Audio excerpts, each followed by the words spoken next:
حضرت اسماء رضی اللہ تعالی عنہا فرماتی ہیں کہ جناب رسول اللہ صلی اللہ علیہ وسلم نے ارشاد فرمایا لا يحل الكذب الا فی ثلاث، جھوٹ جائز نہیں ہے سوائے تین صورتوں کے۔ یحدث الرجل امرأته لیرضیها، کہ کوئی آدمی اپنی بیوی کو خوش کرنے کے لیے کوئی ایسی بات کہہ دے۔ والکذب فی الحرب، اور اسی طرح جنگ میں کوئی ترکیب کے طور پہ، حفاظت کے طور پہ وہاں اپنی چیز کو خفیہ رکھنے کے لیے جھوٹ کہہ دے۔ والکذب لیصلح بین الناس، اور کوئی آدمی جھوٹ بول دے لوگوں میں صلح کرانے کے لیے۔ اصل میں امام ترمذی رحمۃ اللہ علیہ نے یہ باب جو ہے قائم کیا ہے یہ بتانے کے لیے کہ لوگوں میں صلح کرانا کتنی بڑی اہمیت کا حامل کام ہے، کتنا پسندیدہ کام ہے، اور کتنی اس کی ضرورت ہے کہ لوگوں کو آپس میں جوڑا جائے، لڑائی ختم کی جائے، نفرتیں ختم کروائی جائیں۔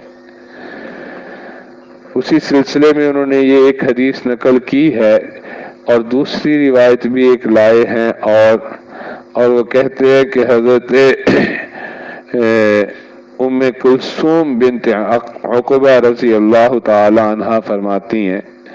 سمعت رسول اللہ صلی اللہ علیہ وسلم، میں نے نبی کریم علیہ الصلاۃ والسلام سے بات سنی، آپ فرما رہے تھے یقول لیس بالکاذب من اصلح بین الناس، وہ آدمی جھوٹ بولنے والا نہیں ہے جو لوگوں میں صلح کرا رہا ہو، فقال خیرن، اور اس سلسلے میں کوئی اچھی بات کہے، او نما خیرن، یا اچھی بات پہنچائے۔ مطلب یہ ہے کہ اس دو کے درمیان میں جھگڑا ہے، ناراضگی ہے، اب یہ صلح کرانے کے لیے ایک کے پاس جا کے کہتا ہے کہ اچھی بات کہنے کا مطلب تو یہ ہو سکتا ہے نا، ٹھیک ہے آپ انہیں ترغیب دیتے ہیں کہ بھی صلح کر لو، اور یہ جو دوسرا مطلب ہے کہ جملہ آیا ہے کہ پہنچائے اچھی بات، یعنی جا کے اسے کہہ دیتا ہے کہ وہ تو تمہیں یاد کر رہا تھا، وہ تو تمہاری بڑی تعریف کرتا ہے، وہ تو بہت تمہارے بارے میں اچھے خیالات رکھتا ہے۔ اب اس نے خیال ذکر ہی نہیں کیا، اس نے تو کوئی ایسی بات ہی نہیں کی ہے، تو یہ جا کے اس طرح دوسروں کو قریب کرنے کے لیے کوئی بات کہتا ہے جو کہ اس نے نہیں کی ہے، تو یہ آپ نے فرمایا یہ آدمی جھوٹ بولنے والا نہیں ہے۔ یہ یہاں جو تین مواقع ذکر ہوئے ہیں، محدثین میں آراء دو ہیں، ایک رائے تو یہ ہے کہ یہاں صریح جھوٹ مراد نہیں ہے بلکہ توریہ کہتے ہیں ذو معنی لفظ کہنا، ایسے الفاظ کہنا جو ظاہراً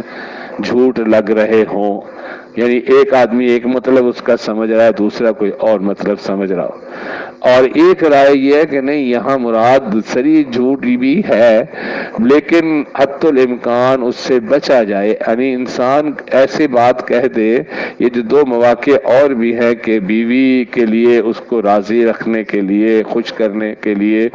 یا جنگ کے میں اپنی حفاظت وغیرہ کی ضرورت ہوتی ہے، چیزوں کو خفیہ رکھنا ہوتا ہے، تو ایسے الفاظ استعمال کر لیے جائیں جو مشابہ ہوتے ہیں جھوٹ کے، صریح جھوٹ نہیں ہوتا، تو حتی الامکان بچنا چاہیے۔ لیکن جو چیز یہاں سمجھنے کی ہے وہ یہی ہے کہ لوگوں میں صلح کرانے کی کوشش کرنی چاہیے۔ یہ نفرتیں بانٹنا اور نفرتیں پھیلانا یہ کوئی کام کی چیز نہیں ہے۔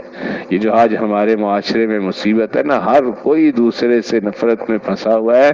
اس سے لوگوں کو نکال کے لوگوں کے دلوں کو جوڑنے کی کوشش کرنی چاہیے۔ اللہ